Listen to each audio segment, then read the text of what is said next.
been amazing. We definitely thank all the community that voted to extend the bond issue and get us into a facility that we feel does a better job of servicing the kids. Obviously the instructors, you know, we do what we do, but the kids, the level of pride that the kids have had this year, and I think we're seeing that even through some of our competitive events, the way the kids are performing. They have a little greater sense of pride, and I think a lot of it comes back to this. You know, we've got the 3 classrooms now, which give us a great opportunity to set up labs in the 3rd room until that gets filled, if they decide to go with a 3rd teacher some year. But now we're prepared for the future. We're prepared now for that expansion if they see fit to bring that on. You know, the new facility, the shop, is laid out a little different. We actually have probably a little less square footage in this shop, but it's probably a more useful square footage. With having the additional, wait for the bell. Obviously the bells are loud enough in the shop. We've got 2 big overhead doors, which is going to allow us to get projects in and out a little better. We've got an inside storage facility for metal and wood that can actually be loaded from the outside the building with its own access door. And then I believe you even maybe went upstairs and shot from up above. We've got a load-bearing area up there that we're able to use for storage. We actually have 8 tables set up, so we can actually have a 4th classroom area set up out here, which we're utilizing for contests and being able to set up contest practices. You know, and anytime we're here, you know, we tell the kids the doors are always open if we're here, and you can come in and get better at the contests, especially this time of year. So yeah, it's been great. Classrooms are phenomenal. We've been able to host every year district events because of where we're located, and we have had nothing but just rave reviews from all the area ag teachers, district supervisors, state supervisors. They've all just been really excited for us and excited about the new facilities. So.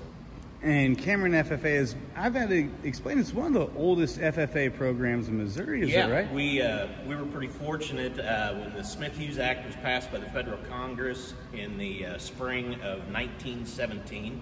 That provided federal funds for vocational education at the high school level. And that fall, Cameron started ag classes. So you know, we started as soon as it was funded, and then of course the original chapter numbering system was kind of how you came in, and so we were one of the first programs with our chapter number being 32.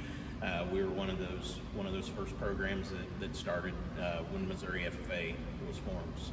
And with a program that's got such a long storied history, what's it like being a part of the new history here and kind of, you know, leading the next generation in here? Honestly, I feel a little guilty.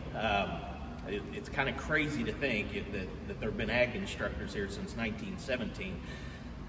I am currently the 17th instructor, and Mr. Ellis, the new instructor, is the 18th. And it's to me, that's amazing that there have only been 18 of us since 1917 kind of be in charge of this program.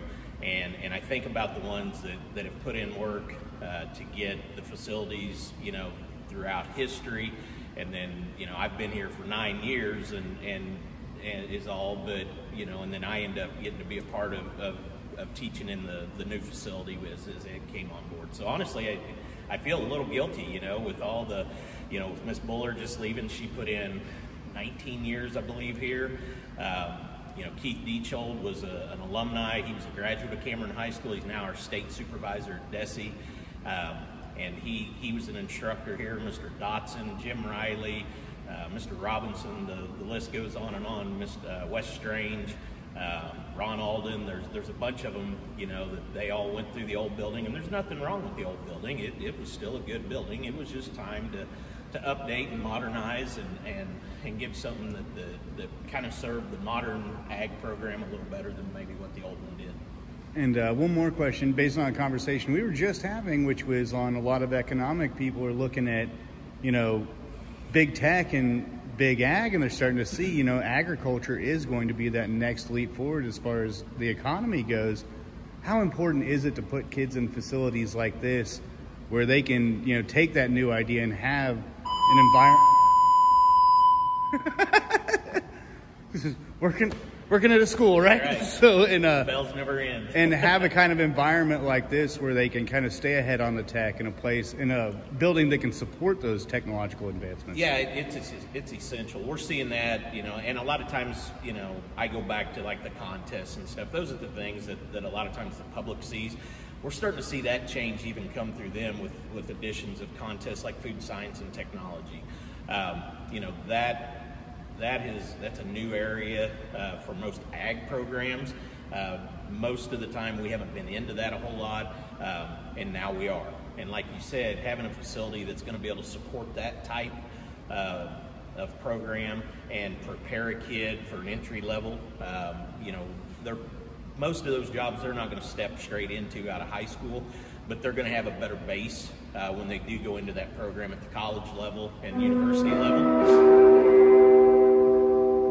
And so that gives us, in my opinion, that gives us an advantage, and that gives the students of Cameron a big advantage.